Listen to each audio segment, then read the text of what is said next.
દિવાળીના તહેવારો નિમિત્તે મુસાફરોના પ્રવાહને પહોંચી વળવા માટે ગુજરાત રાજ્ય માર્ગ વાહન વ્યવહાર નિગમ જીએસઆરટીસી દ્વારા કરવામાં આવેલી વિશેષ વ્યવસ્થાઓનું નિરીક્ષણ કરવા માટે નાયબ મુખ્યમંત્રી હર્ષ સંઘવીએ અમદાવાદના ગીતા મંદિર બસ મથકની ઓચિંતી મુલાકાત લીધી હતી।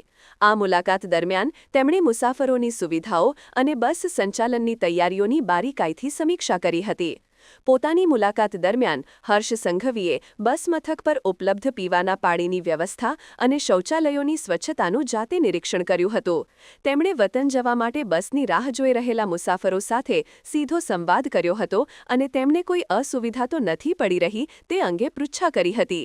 આ પ્રસંગે તેમણે નિગમના 36,000 જેટલા કર્મચારીઓ માટે ₹10,000 તહેવાર પેશગીની જાહેરાત કરીને કર્મચારીઓને દિવાળીની ભેટ આપી હતી, જેનો ઉપસ્થિત કર્મચારીઓએ હર્ષભેર સ્વીકાર કર્યો હતો।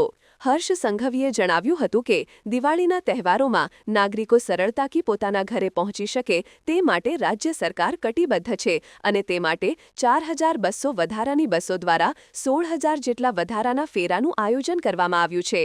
તેમણે અધિકારીઓને સ્પષ્ટ સૂચના આપી હતી કે મુસાફરોને કોઈ પણ પ્રકારની તકલીફ ન પડે તે સુનિશ્ચિત કરવામાં આવે। આ મુલાકાત અને નિર્ણયો રાજ્ય સરકારના પ્રવાસીલક્ષી અને કર્મચારી હિતકારી અભિગમને દર્શાવે છે।